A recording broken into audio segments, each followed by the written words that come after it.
I'll be talking about the ways in which our media product uses develops and challenging forms and convention of real media products. The way it uses is because, firstly, you can see by the striking image with both our main characters, as in real film posters, you're likely to see the two main characters shown in the front cover of the poster. Um, the white text with the black background, as you can see, it like helps to make the title stand out from the rest of the image, which captivates the audience attention to the title. As you can see, Loyalty Lies is the title which stands out the most out of all the text, as we needed that because the title is normally the largest font in the film poster. The dark background also helps to establish the thriller genre, as the location looks daunting, and this quite low-key lighting helps to further establish this. The institutional information, which is at the bottom of our film poster, helps to outline who was involved in the production and creation of our film. This includes the production company, which was Revolver Entertainment, which is a common convention of a film poster. The distribution company, BBFC classification, which outlines the age rating, like the age rated, like that our own film trailer is suitable, like the target market that is predominantly going to be watching our film. Here it shows how it develops and challenges. There's a few ways that we challenge the conventions of a thriller film. One of them being the location of our film, which was quite gritty and in an urban area, which is not normally associated with like thriller posters and social realism posters. There's not a lot of also social realism thriller films like our own, which has the same type of appearance and image, as they have like a quite distinct image of how they look. Our image is landscape, whereas other thriller posters is like generically supposed to be portrait, and there's a metaphorical gap between the two characters. The gap between the two characters are quite lengthy, which they're supposed to be normally in film posters. You'll see them quite positioned close together to like help to further engage the audience into seeing the two like separate characters more closely rather than them being more spaced out. Our font type develops the normal convention of a social realism film, as it's quite gritty and it looks quite rough. This is distinct from other film social realism film posters where the font title is quite like normally just bold and hasn't really got any sort of texture to how it looks. This is the inspiration of the film poster we borrowed, Kidulthood, because firstly it's a social realism film, and the poster would like has similar conventions and similar appearance to how we wanted to present our own film poster. The image of the main man holding the baseball bat, as you can see in this, like helps to give an insight into the storyline and what the audience is likely to see.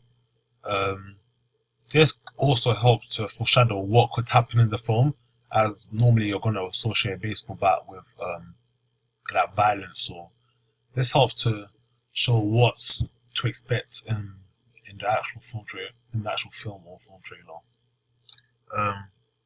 It's predominantly low-key lighting, which again helps to make that atmosphere seem more mysterious and tense. And like our own, they also use white fonts, as we did, like because it helps to make it stand out from the surrounding backgrounds. As the picture is quite dark and low-key lighting, so this will help to attract the audience into the main title, which is Kidulthood. So they're likely to want to actually see this film. The next thing I'll be talking about is our magazine cover. Um, the way it uses is because, like, firstly, the camera work. As you can see, that our main character takes up the whole cover. Um, it also has buzzwords like amazing and transforming, which is like helps to just like sell the magazine cover more and just make it like more interesting for the audience, like to actually want to see this film more in depth. The title masthead is on the top of the magazine cover, which is like a normal convention um, that appears on all magazine covers. Um, we also kept a consistent color scheme throughout of red, black, and white, um, which I felt was important to help like make it all look similar together, rather than it being like inconsistent, having like the colors differentiating between all three our media products.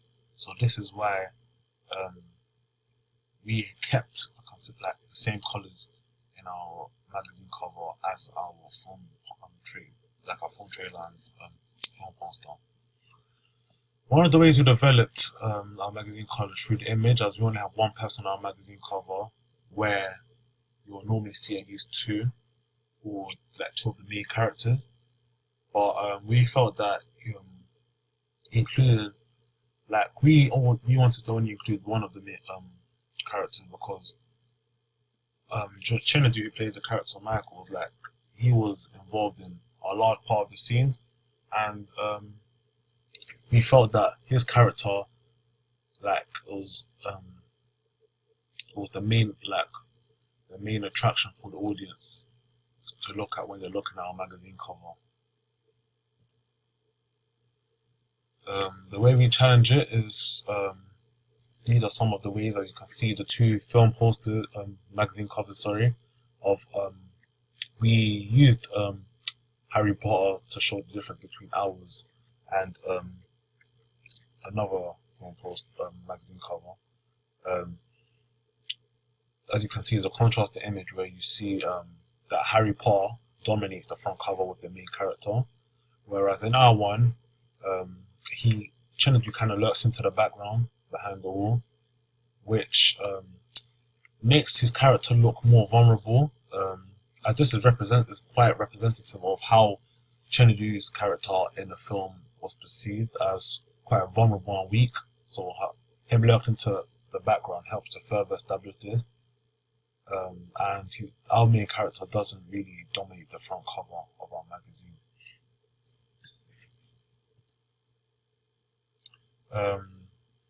This is our film trailer, and the way it uses it is by one of like the ways is through Todoro's theory. This is the normal pattern, like the normal type of process that normally occurs in a thriller film, which is equilibrium, disequilibrium, and disequilibrium again. But in our own film trailer, we like kind of followed this pattern because at the start, well, didn't really follow this pattern because at the end it didn't.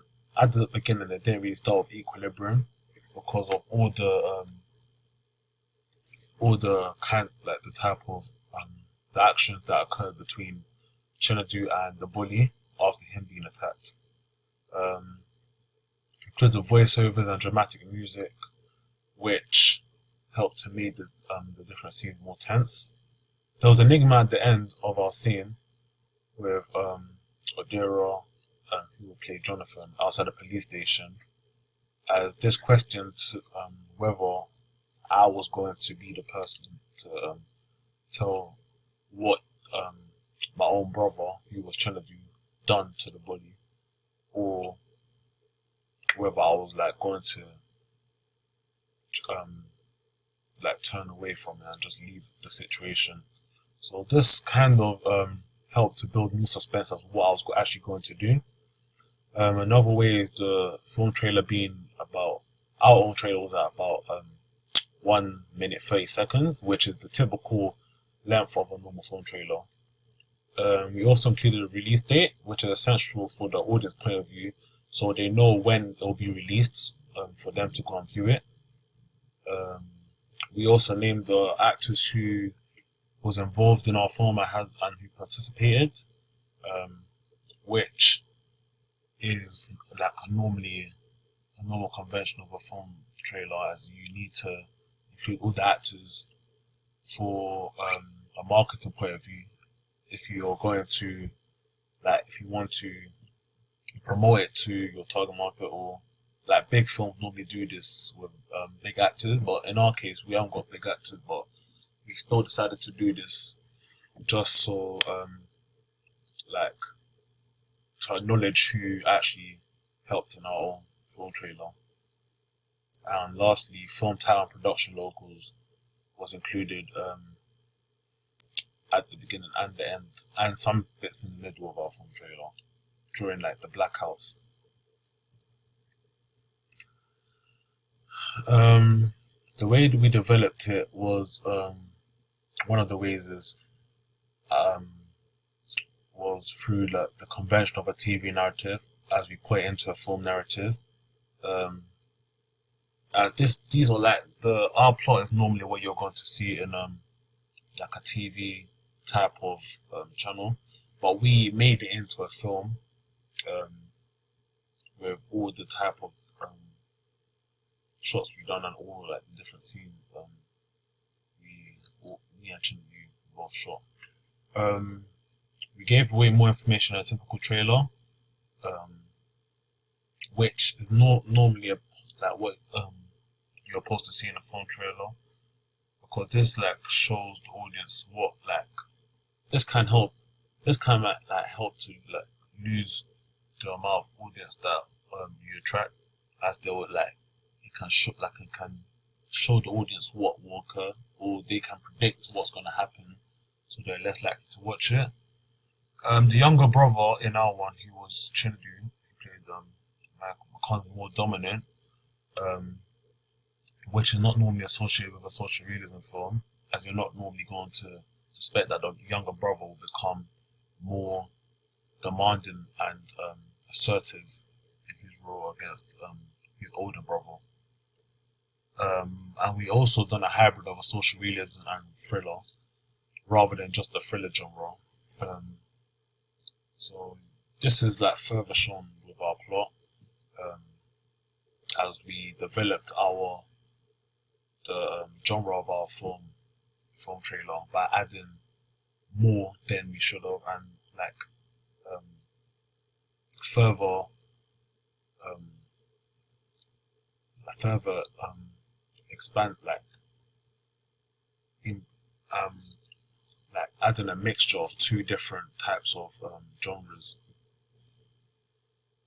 And lastly, we subvert many stereotypes in our own film, as you see.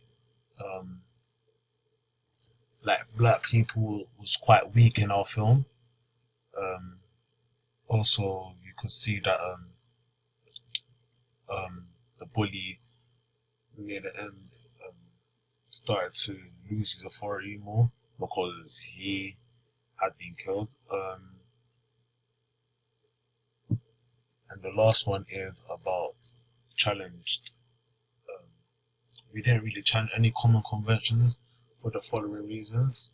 Audience expectation, as they're going to be expecting to watch a thriller film, so we didn't really want to we didn't want to include anything out of thriller films too much, as our intended target audience would be wanted to specifically for us to specifically include only common causal conventions of thriller film. To make as much money as possible was another one, and promote our film. Um, Promoting our film is an important part of the success of our film trailer. So we felt that it was important not to try and do more.